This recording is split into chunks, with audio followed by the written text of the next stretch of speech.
Hey guys, my name's Scott Howard, and you don't know who I am yet, but you will. This will be my third video for my YouTube channel. Hope you guys, those of you who have watched other videos, I hope you find it interesting and subscribe. Today I'd like to talk to you guys about free trade. I am what you would call a free trade absolutist. I believe free trade is the one of the greatest things to have ever happened to America. This is one of the few things that I think Franklin Delano Roosevelt got right.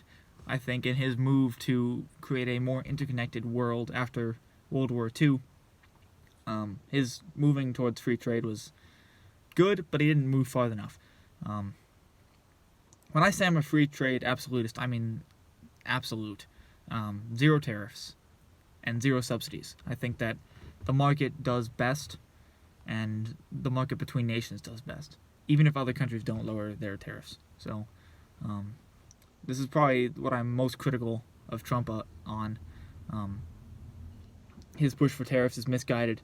It's reminiscent of a 1700s mercantile policy that didn't work. Treating trade like a zero-sum game, it is bad. It's bad for the country that you impose the tariffs on, and it's bad for your own country. Tariffs don't help anybody.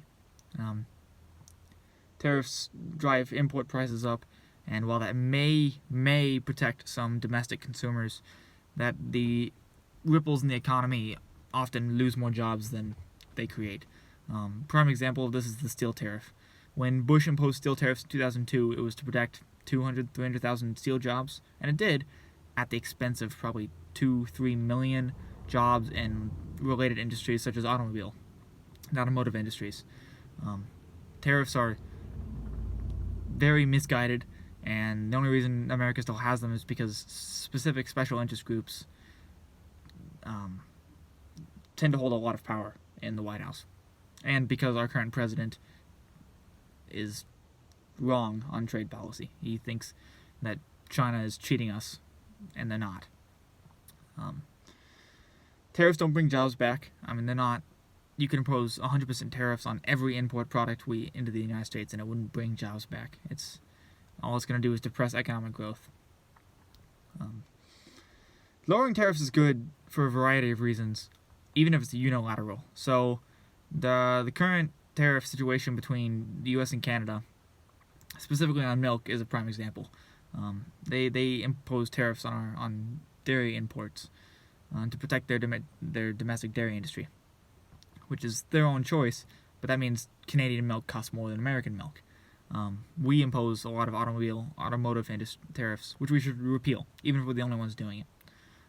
Repeal of tariffs means that the country who repeals the tariffs will benefit more than the country who keeps them in. This is the same with tariffs on China, same with tariffs on the European Union. The only reason that tariffs would be applicable are if you were trying to achieve a specific goal. So say and even then it's not so much tariffs then as it is sanctions.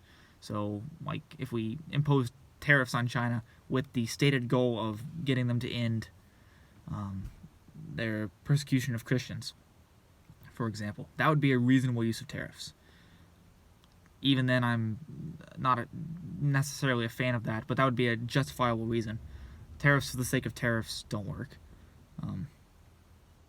That applies to... I'd much rather sanction them. Sanction the country in question.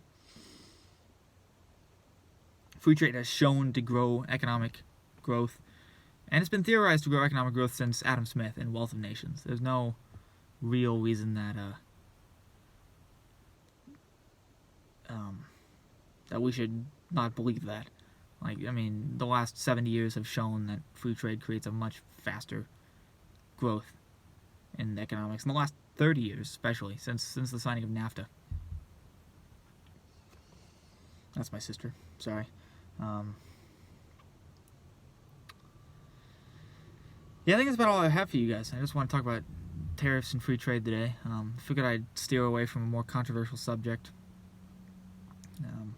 Although my positions could still be controversial. I don't know.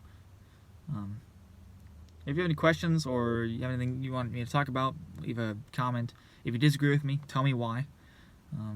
And subscribe and share. yeah, thanks for watching, and we'll see you next week.